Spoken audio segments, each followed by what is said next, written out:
Welcome back railway exam target channel पे। तो चलिए वीडियो की शुरुआत करते हैं बिना समय गंवाए। वीडियो के अंत में फीडबैक जरूर दीजिएगा, आपका फीडबैक बहुत ही वैल्यूबल होता है। देखते हैं पहला क्वेश्चन क्या है। पहला क्वेश्चन है, किस वैज्ञानिक ने प्रकाश की गति को पहली बार गणितीय रूप में मापा?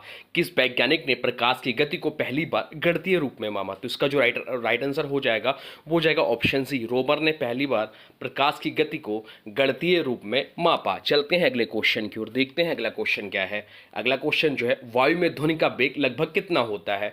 वायु में ध्वनि का वेग लगभग कितना होता है? तो वायु में ध्वनि का वेग जो होता है वो 330 मीटर प्रति सेकंड होता है। तो राइट आंसर हो जाएगा ऑप्शन बी। जो भी क्वेश्चंस इसमें हैं एग्जाम ओरिएंटेड है और जो प्रीवियस ईयर एग्जाम में पूछे गए हैं। तो चलिए वीडियो की शुरुआत करते हैं। तीसरा क्वेश्चन आपसे पूछा है, टीवी रिमोट कंट्रोल किस सिद्धांत पर कार्य करता है? टीवी रिमोट कंट्रोल जो है वह किस सिद्धांत पर कार्य करता है? आपके ऑप्शन है अल्ट्रासोनिक तरंगों पर, रेडियो तरंगों पर, या इंफ्रारेड किरणों पर, या माइक्रोवेव पर। तो इसका जो राइट आंसर हो जाएगा वो हो जाएगा ऑप्शन सी, इंफ्रारेड किरणों जो होती हैं वह टीवी रिमोट इसी सिद्धांत पर कार्य करता है। चलते हैं अगले प्रश्न की ओर। अगला प्रश्न आपसे पूछा है, सोते समय रक्तदाब में क्या परिवर्तन होता है? सोते समय रक्तदाब में क्या परिवर्तन होता है? बढ़ जाता है, घट जाता है, या कोई परिवर्तन नहीं होता, या नियमित हो जाता है? तो इसका जो राइट आंसर हो जाता है वो हो जाता है ऑप्शन बी, घट जाता है। राइट आंसर हो जाएगा ऑप्शन बी। चलते हैं अगले प्रश्न की ओर। अगला प्रश्न आपसे पूछा है, हमारे शरीर की हड्डियों में कौन से ऊतक पाए जाते हैं? हमारे शरीर की हड्डियों में कौन से ऊतक पाए जाते हैं? आपके ऑप्शन है पेशीय ऊतक, संयोजी ऊतक, तंत्रिका ऊतक, या एपिथेलियल ऊतक। तो इसका जो राइट आंसर हो जाएगा वो हो जाएगा ऑप्शन बी। हमारे शरीर की हड्डियों में जो ऊतक पाए जाते हैं वह संयोजी ऊतक पाए जाते हैं। चलते हैं अगले प्रश्न की ओर। अगला प्रश्न आपसे पूछा है, कवकों की कोशिका भित्ति किसकी बनी होती है? कवकों की कोशिका भित्ति किसकी बनी होती है? तो कवकों की कोशिका भित्ति जो बनी होती है वह काइटिन की बनी होती है। तो राइट आंसर हो जाएगा ऑप्शन बी, काइटिन की बनी होती है कोशिका भित्ति, कवकों की कोशिका भित्ति। चलते हैं अगले क्वेश्चन की ओर। अगला क्वेश्चन आपसे पूछा है, साउंड वेव किस माध्यम में सबसे तेज गति से चलती है? साउंड वेव जो होता है वह किस माध्यम में सबसे तेज गति से चलती है? वायु में, जल में, स्टील में, या निर्वात में? एग्जाम इंपॉर्टेंट मार्क कर लीजिए क्वेश्चन। तो इसका जो राइट आंसर हो जाएगा वो जाएगा ऑप्शन सी, स्टील। बहुत तक इस क्वेश्चन को गलत करके आएंगे। चलते हैं अगले क्वेश्चन की ओर। अगला क्वेश्चन आपसे पूछा है, राइबोसोम किसके बने होते हैं? एग्जाम में बहुत बार पूछता है ग्रुप डी के एग्जाम में, राइबोसोम किसके बने होते हैं? तो राइबोसोम जो बना होता है वो आरएनए और प्रोटीन का बना होता है। आरएनए और प्रोटीन का बना होता है राइबोसोम। आरएनए का जो फुल फॉर्म होता है वो आरएनए का जो फुल फॉर्म होता है वो होता है डीऑक्सी राइबोन्यूक्लिक अम्ल।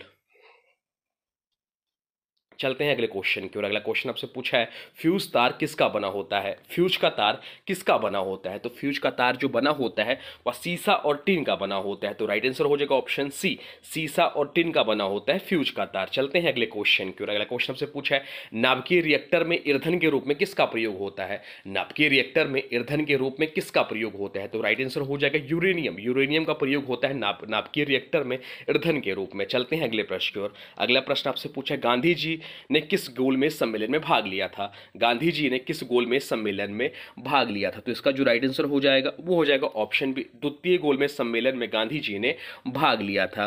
गोलमेज सम्मेलन की बात करें तो पहला गोलमेज सम्मेलन जो हुआ था वह 1930 में हुआ था। पहला जो हुआ था वह 1930 में हुआ था। दूसरा गोलमेज सम्मेलन जो हुआ था 1931 में हुआ था, और तीसरा गोलमेज सम्मेलन जो हुआ था वह 1932 में हुआ था। पूछता है एग्जाम में। और इसमें जो तीनों गोलमेज सम्मेलन में जो भाग लिए थे वो भारतीय थे भीमराव अंबेडकर। यह भी ध्यान रखिए एग्जाम में पूछता है। चलते हैं अगले क्वेश्चन की ओर। अगला क्वेश्चन आपसे पूछा, कौन सा शहर सिटी ऑफ जाय के नाम से जाना जाता है? कौन सा शहर सिटी ऑफ जाय के नाम से जाना जाता है? तो कोलकाता शहर जो है वह सिटी ऑफ जाय के नाम से जाना जाता है, जहाँ की मुख्यमंत्री हैं श्री ममता बनर्जी, और पश्चिम बंगाल की राजधानी है आपकी कोलकाता। दामोदर नदी को ही बंगाल का शोक कहा जाता है, यह भी ध्यान रखिएगा। चलते हैं अगले क्वेश्चन की ओर। अगला क्वेश्चन से पूछा है, सौरमंडल का दूसरा सबसे बड़ा ग्रह कौन सा है? सौरमंडल का दूसरा सबसे बड़ा ग्रह कौन सा है?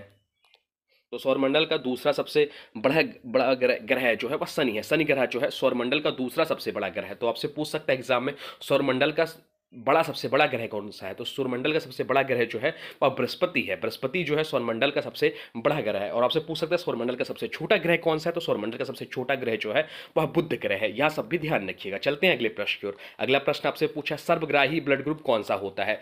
सर्वग्राही ब्लड ग्रुप कौन सा है? तो AB पॉजिटिव जो होता है वह सर्वग्राही ब्लड ग्रुप होता है। तो आपसे पूछ सकता है कि सर्वदाता ब्लड ग्रुप कौन सा है? तो सर्वदाता ब्लड ग्रुप जो होता है O नेगेटिव होता है। O नेगेटिव जो होता है वह सर्वदाता होता है। और सर्वग्राही जो होता है वह ए बी पॉजिटिव होता है, ये सर्वदाता होता है, सर्वग्राही होता है, ये अभी ध्यान रखिएगा।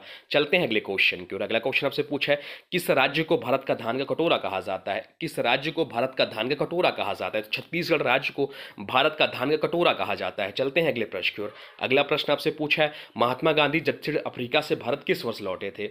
महात्मा गांधी दक्षिण अफ्रीका से भारत किस वर्ष लौटे थे? तो इसका जो राइट आंसर हो जाएगा वो हो जाएगा 1945, 1915, 9 जनवरी 1915 को 9 जनवरी 1915 को महात्मा गांधी दक्षिण अफ्रीका से भारत लौटे, इसलिए 9 जनवरी को हम लोग प्रवासी भारतीय दिवस के रूप में मनाते हैं। चलते हैं अगले अगले क्वेश्चन की ओर। अगला क्वेश्चन से पूछा किस गुप्त सम्राट को भारत नेपोलियन कहा जाता है? किस गुप्त सम्राट को भारत ये नेपोलियन कहा जाता है? तो राइट आंसर हो जाएगा ऑप्शन है समुद्रगुप्त को भारतीय नेपोलियन कहा जाता है। चलते हैं अगले प्रश्न की ओर। अगला प्रश्न आपसे पूछा है किस प्रसिद्ध शासक को शिलालेखों का जनक कहा जाता है? किस प्रसिद्ध शासक को शिलालेखों का जनक कहा जाता है? तो सम्राट अशोक को शिलालेखों का जनक कहा जाता है। राइट आंसर हो जाएगा ऑप्शन है सम्राट अशोक। चलते हैं अगले क्वेश्चन की ओर। अगला क्वेश्चन आपसे पूछा कौन सा स्वतंत्रता सेनानी लाल बाल पाल त्रिमूर्ति में शामिल नहीं था? तो लाल बाल पाल में जो शामिल थे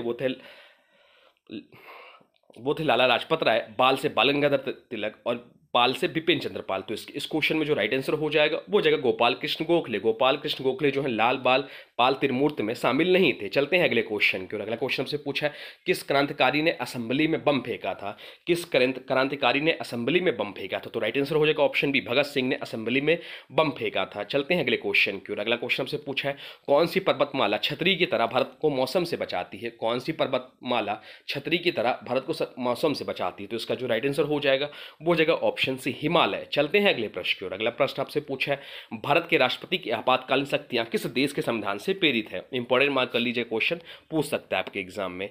भारत के राष्ट्रपति की आपातकालीन शक्तियां किस देश के संविधान से प्रेरित है? तो इसका जो राइट आंसर हो जाएगा वो हो जाएगा ऑप्शन डी जर्मनी देश से प्रेरित है। अगर राष्ट्रपति की बात करें तो आपसे पूछ सकता है कि हमारे देश की पहली महिला राष्ट्रपति कौन थी? तो हमारे देश की पहली महिला राष्ट्रपति जो थी वो श्रीमती प्रतिभा देवी पाटिल थी। वर्तमान समय में जो हमारे देश की जो राष्ट्रपति हैं वो द्रौपदी मुर्मू जी हैं, जो कि दूसरी महिला राष्ट्रपति हैं। पहले राष्ट्रपति जो हमारे थे वो डॉक्टर राजेंद्र प्रसाद थे।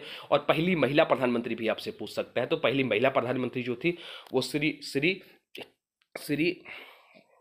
इंदिरा गांधी जी थी। चलते हैं अगले क्वेश्चन की ओर। अगला क्वेश्चन आपसे पूछा है मनुष्य की आंख के किस भाग में छवि बनती है? मनुष्य की आंख के किस भाग में छवि बनती है? तो इसका जो राइट आंसर हो जाएगा वो हो जाएगा रेटिना में छवि बनती है। चलते हैं अगले क्वेश्चन की ओर। अगला क्वेश्चन आपसे पूछा है किस गवर्नर जनरल के समय डाक टिकट की शुरुआत हुई?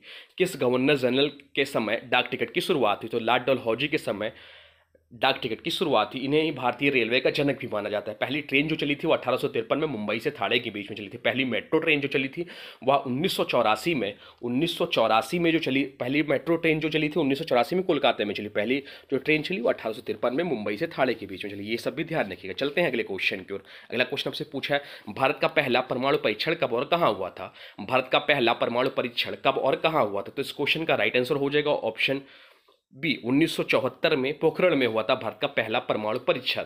चलते हैं अगले क्वेश्चन की ओर। अगला क्वेश्चन आपसे पूछा है जनगण मन के रचयिता कौन है? तो जनगण मन के जो रचयिता है वो रविन्द्रनाथ टैगोर है। रविन्द्रनाथ टैगोर जनगण के मन के रचयिता है। इन्होंने बांग्लादेश का भी राष्ट्रगान आमार सोंगार बांग्ला जो है उसके भी रचयिता है। और रविन्द्रनाथ टैगोर पहले भारतीय हैं या पहले एशियाई हैं जिन्हें नोबेल पुरस्कार मिला 1913 में गीतांजलि के लिए। और नोबेल पुरस्कार की बात करें तो नोबेल पुरस्कार की शुरुआत हुई 1901 में अल्फ्रेड नोबेल की स्मृति में। अल्फ्रेड नोबेल ने ही विस्फोटक पदार्थ डायनामाइट की खोज की थी। चलते हैं अगले क्वेश्चन की ओर। अगला क्वेश्चन आपसे पूछा है भारतीय संविधान का कौन सा अनुच्छेद आपातकाल से संबंधित है? तो भारतीय संविधान का अनुच्छेद 352 जो है वह आपातकाल से संबंधित है। तो राइट आंसर हो जाएगा ऑप्शन सी 352 इस क्वेश्चन का राइट आंसर हो जाएगा। चलते हैं अगले क्वेश्चन की ओर। अगला क्वेश्चन हमसे पूछा है रंगीला बादशाह किसे कहा जाता है? रंगीला बादशाह किसे कहा जाता है? रंगीला बादशाह जो कहा जाता है मोहम्मद शाह को कहा जाता है। मोहम्मद शाह को रंगीला बादशाह कहा जाता है। चलते हैं अगले क्वेश्चन की ओर। अगला क्वेश्चन हमसे पूछा है जीडीपी का पूरा रूप क्या है? जीडीपी का पूरा नाम क्या है? तो जीडीपी का जो पूरा नाम है वो ग्रास डोमेस्टिक प्रोडक्ट है। ग्रास डोमेस्टिक प्रोडक्ट जीडीपी का पूरा नाम है। चलते हैं अगले क्वेश्चन की ओर। अगला क्वेश्चन हमसे पूछा है फूलों की घाटी राष्ट्रीय उद्यान किस राज्य में स्थित है? फूलों की घाटी राष्ट्रीय उद्यान किस राज्य में स्थित है? तो राइट आंसर हो जाएगा ऑप्शन बी उत्तराखंड में स्थित फूलों की घाटी का राष्ट्रीय उद्यान। तो ये रहे टॉप एग्जाम ओरिएंटेड क्वेश्चन। अब आज की वीडियो से क्वेश्चन है, इसका राइट आंसर आप लोग को कमेंट बॉक्स में बताना है। आज की वीडियो से क्वेश्चन है, हमारे शरीर की हड्डियों में कौन से ऊतक पाए जाते हैं, हमारे शरीर की हड्डियों में कौन से ऊतक पाए जाते हैं। इसका जो भी राइट आंसर होगा कमेंट बॉक्स में जरूर बताएगा। साथ में वीडियो कैसा लगा जरूर बताएगा। आपकी वैल्यूएबल फीडबैक की हम अपेक्षा करते हैं। और हाँ देखिए, अभी तक आपने वीडियो को लाइक नहीं किया है तो प्लीज़ वीडियो को लाइक कर दीजिए, और चैनल पे नए आए हैं, कंटेंट पसंद आ रहा है तो प्लीज़ वीडियो को किसी स्टडी ग्रुप में शेयर भी कर दीजिए। तो चलिए मिलते हैं एक नए वीडियो में, तब तक के लिए thanks for watching railway exam target. For more update please subscribe railway exam target channel को।